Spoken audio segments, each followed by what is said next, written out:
Today, the people of Israel are under attack, orchestrated by a terrorist organization, Hamas. In this moment of tragedy, I want to say to them and to the world and to terrorists everywhere that the United States stands with Israel. We will not ever fail to have their back. We'll make sure that they have the help their citizens need and they can continue to defend themselves. You know, the world's seen appalling images. Thousands of rockets in the space of hours raining down on Israeli cities. When I got up this morning and started this at 7:30, 8 o'clock, my calls. Hamas terrorists crossing in Israel, killing not only Israeli soldiers, but Israeli civilians.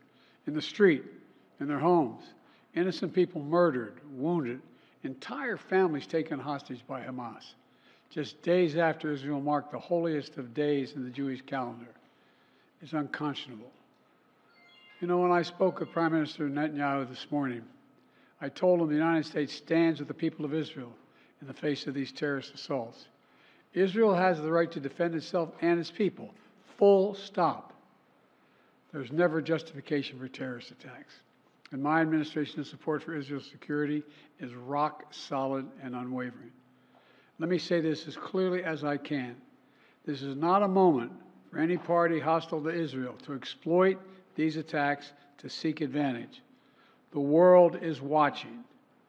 I've also been in contact with the King of Jordan, spoken with members of Congress, directed my national security team to engage with their Israeli counterparts, military to military, intelligence to intelligence, diplomat to diplomat, to make sure Israel has what it needs. I've also directed my team to remain in constant contact with leaders throughout the region, including Egypt, Turkey, Qatar, Saudi Arabia, Jordan, Oman, the UAE, as well as our European partners and the Palestinian Authority. It's also a terrible tragedy on a human level. It's hurting innocent people. Seeing the lives that have been broken by this, the families torn apart, it's heartbreaking. And Jill and I are praying for those families who've been impacted by this violence. We grieve with those who've lost their loved ones, lost a piece of their soul. We have hope for swift recovery for many who have been wounded. But we're going to remain in close touch with Prime Minister. I personally am going to remain in close contact with Prime Minister Netanyahu as this situation continues to develop.